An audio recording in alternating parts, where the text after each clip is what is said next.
কৃষি সম্প্রসারণ অধিদপ্তরের পার্টনার প্রকল্পের আওতায় খাগড়াছড়ি জেলার মহালছড়ি উপজেলায় অনুষ্ঠিত হল দিনব্যাপী পার্টনার ফিল্ড স্কুল কংগ্রেস। এই কংগ্রেসে উপজেলার বিভিন্ন ইউনিয়নের পার্টনার ফিল্ড স্কুলের শতাধিক কৃষক প্রতিনিধি অংশগ্রহণ করেন। উত্তম কৃষি চর্চার মাধ্যমে উৎপাদন করতে পারি এবং সেই উৎপাদিত পণ্য আমরা আমাদের নিজেদের চাহিদা পূরণ করে, পুষ্টির অভাব পূরণ করে আমরা বিশ্বে রপ্তানি করতে পারি, যাতে আমাদের অর্থনৈতিক স্থিতিশীলতা আসে। এই ধারণা থেকেই সারা বাংলাদেশের 495 উপজেলায় এই প্রোগ্রামটা পরিচালিত হচ্ছে।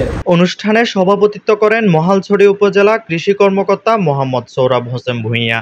প্রধান অতিথি হিসেবে উপস্থিত ছিলেন কৃষি সম্প্রসারণ অধিদপ্তর খাগড়াছড়ি জেলার উপপরিচালক জনাব বাসিরুল আলম। কংগ্রেসের শুরুতে উপজেলা কৃষি কর্মকর্তা মোহাম্মদ সৌরভ হোসেন ভূঁইয়া তার শুভেচ্ছা বক্তব্যে বলেন, মহালছড়ির প্রত্যেক ইউনিয়নে পার্টনার ফিল্ড স্কুল গড়ে তোলা হচ্ছে এবং তাদের সমন্বয়ে একটি শক্তিশালী কৃষক সমবায় গঠনের উদ্যোগ নেওয়া হয়েছে। এর মাধ্যমে কৃষকদের দক্ষতা ও সাংগঠনিক শক্তি বৃদ্ধি পাবে। এই পার্টনার ফিল্ড স্কুল এখানে মহালছড়িতে মোটামুটি 15টা ছিল।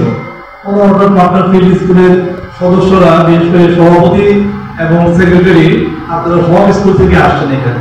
উক্ত অনুষ্ঠানে বিশেষ অতিথি ছিলেন কৃষিবিদ আহসানুল হক চৌধুরী, অতিরিক্ত উপপরিচালক কৃষি সম্প্রসারণ অধিদপ্তর মোহাম্মদ আলমগীর হোসেন, উপজেলা সমবায় কর্মকর্তা জহিরুল হক জয়দার, সাধারণ সম্পাদক মহালছড়ি উপজেলা বিএনপি সহ আরো অনেকে। এটা হচ্ছে নন ফি এবং যারা আছে তারা জানবে, সাথে সাথে হচ্ছে এখানে যারা অন্যান্য আমন্ত্রিত অতিথিবৃন্দ আছে সবাই জানবে। কারণ হচ্ছে আমরা সবাই খাদ্য খাই, সবাই খাদ্যের সাথে সংশ্লিষ্ট, সবাই খাদ্য উৎপাদনের সাথে কোনোভাবে সংশ্লিষ্ট। অনুষ্ঠানে আরও বক্তব্য রাখেন বিভিন্ন ফিল্ড স্কুলের প্রতিনিধি, সাংবাদিক ও স্থানীয় রাজনৈতিক নেতৃবৃন্দ।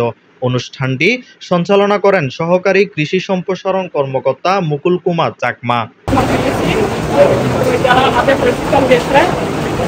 Desk report, Chattogram news.